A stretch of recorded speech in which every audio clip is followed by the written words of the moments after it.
안녕하십니까, 유창씨입니다. 우리 건설기계 업종에 종사하시는 분들은 다른 업종에 종사하시는 분들에 비해 다양하고 위험한 사고를 당하실 가능성이 높습니다. 작업 현장에서의 사고는 물론이고 보행자 사고, 심지어 도난사고 등 신경 써야 할 부분이 많은 것 같습니다. 중장비 보험도 자동차 보험과 보상 범위가 같을까요? 종류도 다양할 것 같은데요. 궁금했습니다. 그래서 유창씨가 직접 보험 설계사분을 만나보았습니다. 반갑습니다. 자기소개 좀 부탁드립니다. 안녕하세요. 보험 유튜브 채널을 운영하고 있는 변부장에게 물어봐 TV의 변현숙이라고 합니다. 굴삭기 보험에 대해 궁금한 점이 많습니다. 우선 굴삭기 보험 꼭 가입해야 하나요? 의무적으로 가입해야 되는 굴삭기 보험도 있고 비의무적인 것도 있습니다. 타이어식 굴삭기가 보험에 의무적으로 가입해야 되는 그런 종류가 되겠고요. 무한 궤도식 굴삭기 같은 경우는 보험에 가입하실 수 있는데 의무사항은 아니겠습니다. 굴삭기 보험에도 다양한 종류가 있나요? 굴삭기 보험은 크게 세 가지로 나뉘어져 있습니다. 첫째는 건설기계 영업배상 보험이 있겠고요. 둘째는 중장비 안전보험, 세 번째는 자동차 보험이 있겠습니다. 자동차 보험은 타이어식 굴삭기가 구종 건설 기계로서 자동차 책임 보험에 의무적으로 가입해야 되는 그런 보험의 종류가 되겠고요. 무한 궤도식 굴삭기 같은 경우는 중장비 안전보험이나 건설기계 영업배상 보험에 가입하실 수 있는데 의무사항은 아니겠습니다. 그래서 여기서 중장비 안전보험은 그 중장기 재물 자체를 보장해주고 배상 책임도 같이 보장해주는 그런 보험이 되겠고요. 건설기계 영업배상 보험은 배상 책임, 대인 대물만 보상해주는 그런 보험이 되겠습니다. 네, 그러면 가입에 필요한 서류가 어떻게 되나요? 생각보다 되게 간단합니다. 사업자 등록증과 건설기계 등록증만 있으시면 되겠습니다. 저도 이번 인터뷰를 준비하면서 사실 이게 가장 궁금합니다. 정말 보험 가입만 하면 다 보상받을 수 있나요? 다가 뭔가요? 지금 말씀하시는 부분은 재물이면 재물, 배상이면 배상, 또 운전하시는 분은 운전하시는 분 등 여러 가지 경우를 뜻하시는 걸로 봐지는데요. 사고의 내용에 따라서 어떤 부분은 보상이 되고 어떤 부분은 보상이 되지 않고 보험은 그렇게 생각하시면 되겠습니다. 다 보상되는 보험은 이 세상에 하나도 없습니다. 예를 들어 건설 현장에서 굴삭기 조정을 하시던 A씨가 있었습니다. 그런데 작업 중 굴삭기가 전복되는 사고를 겪게 됐는데요. 엎친 데 덮친 격으로 작업 중인 동료에게 큰 부상을 입히는 사고까지 발생했습니다.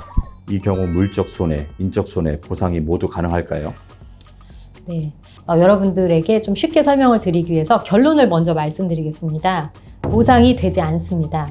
이제 지금 여쭤본 것은 운전자의 이제 상해보험과 직원, 동료분의 상해 이 부분을 물어보신 거거든요. 그런데 중장비 안전보험이나 영업배상 보험에 가입 시에는 굴삭기 자체 재물에 대한 손해를 보상해주고 또 이 굴삭기에 의해서 타인에게 피해를 줬다거나 이랬을 때 보상을 해주는 건데 운전하시는 이 피보험자 자체에 대한 상해보험 보상이 되지 않습니다.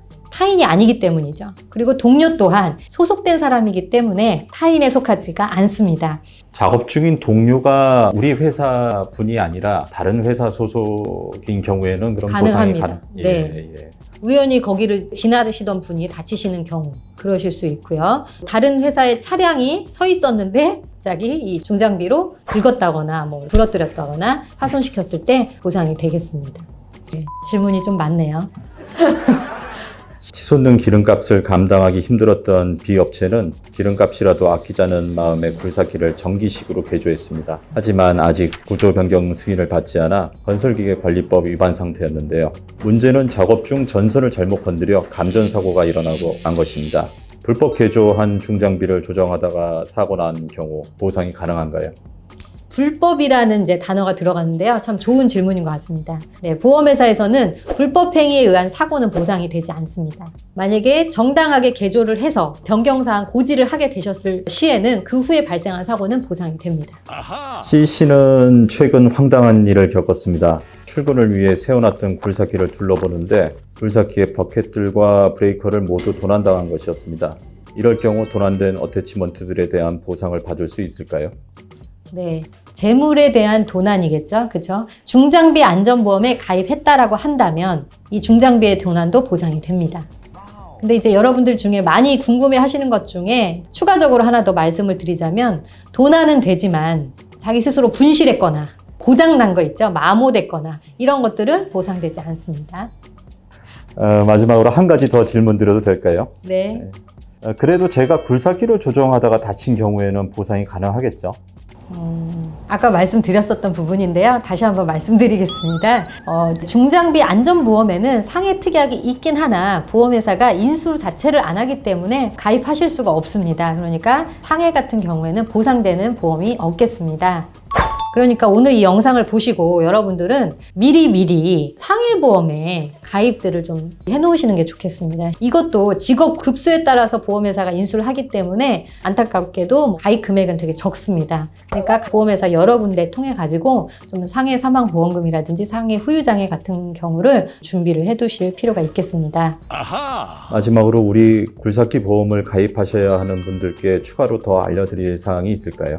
실제 사고가 발생했을 때 당황하기 쉽습니다. 절대 당황하지 마시고요. 그 현장에 사진을 촬영해 놓으시고 영상을 촬영해 놓으시고요. 충분히 증거를 확보하신 후에 보험회사 콜센터에 전화로 접수를 하시면요. 한 2, 3일 이내는 담당자가 배정이 돼서요. 자세하게 안내를 해드릴 거고 이제 사고 조사를 나가서 보험금 지급이 결정이 되겠습니다. 평소 궁금했던 부분들에 대해서 설명을 잘 해주셔서 제대로 이해가 됐습니다. 진짜요? 다행입니다. 그래서 여러분들 보험에 대한 궁금증과 또 사고 접수하는 방법까지 안내를 드렸는데요. 조금이라도 도움이 되셨기를 바랍니다. 감사합니다.